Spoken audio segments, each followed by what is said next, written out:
നമസ്കാരം, കൊട്ടാരക്കര മീഡിയയിലേക്ക് സ്വാഗതം. കണ്ണൂർ ജില്ലയിലെ കണ്ണവത്തെ വനത്തിൽ വിറക് തേടിപ്പോയ സിന്ധുവിനെ കാണാതായിട്ട് 8 ദിവസം. കഴിഞ്ഞ 8 ദിവസമായി സിന്ധുവിനായി നടത്തുന്ന തെരച്ചിൽ ഇപ്പോഴും വിഫലമായി തുടരുകയാണ്. പോലീസും വനംവകുപ്പും നാട്ടുകാരും ചേർന്ന് തിരഞ്ഞിട്ടും സിന്ധുവിനെ കണ്ടെത്താൻ കഴിയാത്തതിൽ ആശങ്കയിലാണ് ബന്ധുക്കളും നാട്ടുകാരും. ഇന്നലെ രാവിലെ മുതൽ പോലീസ് സേനയ്ക്കൊപ്പം ഡോഗ് സ്ക്വാഡും തെരച്ചിൽ തുടങ്ങിയിട്ടുണ്ട്.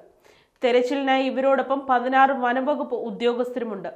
ഡ്രോൺ ക്യാമറ ഉപയോഗത്തിൽ പരിശീലനം നേടിയ സ്പെഷ്യൽ ഓപ്പറേഷൻ ഗ്രൂപ്പ് വനമേഖലയിലെ വിവിധ ഭാഗങ്ങളിൽ പരിശോധന നടത്തി. സിന്ധു വിറക് ശേഖരിച്ചു വെച്ച അറയ്ക്കൽ എന്ന സ്ഥലത്ത് നിന്ന് പോലീസ് നായ മണം പിടിച്ച് ഇളമാങ്കൽ വഴി 4 കിലോമീറ്ററോളം വനത്തിലേക്ക് സഞ്ചരിച്ച് പറമ്പുക്കാവിലെത്തി. ഇന്നലെ ഉച്ചയോടെ ഡോഗ് സ്ക്വാഡ് താൽക്കാലികമായി തിരച്ചിൽ അവസാനിപ്പിക്കുകയും ചെയ്തു. കഴിഞ്ഞ 8 ദിവസമായി സിന്ധുവിനായി തിരച്ചിൽ നടത്തിയിട്ടുണ്ട്.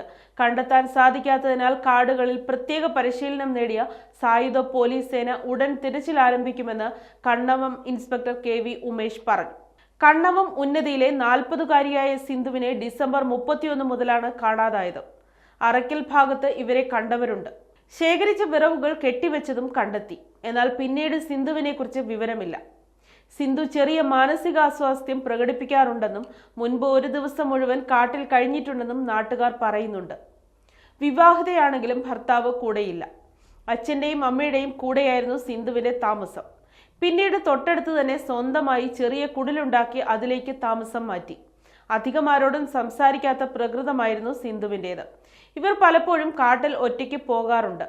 ഇവർ പോകാൻ സാധ്യതയുള്ള പ്രദേശം മുഴുവൻ നാട്ടുകാർ പരിശോധിച്ചു കഴിഞ്ഞു. ബന്ധുവീടുകൾ കേന്ദ്രീകരിച്ചും പോലീസ് അന്വേഷണം നടത്തി. കോഴിക്കോട് ജില്ലാ അതിർത്തിയായ നരിക്കോട്ടുമല, വാഴമല തുടങ്ങിയ പ്രദേശത്തും നാട്ടുകാർ തെരച്ചിൽ നടത്തിയിരുന്നു. നിബിഡ വനപ്രദേശത്ത് ഡ്രോണുകൾ ഉപയോഗിച്ചുള്ള തെരച്ചിലിന് പരിമിതികൾ ഉള്ളതായി അധികൃതർ പറയുന്നു. ഉൾക്കാടുകളിൽ തെരച്ചിൽ നടത്തുന്ന സായുധ സേനയുടെ വരവിനായി കാത്തിരിക്കുകയാണ് ഇപ്പോൾ നാട്ടുകാർ.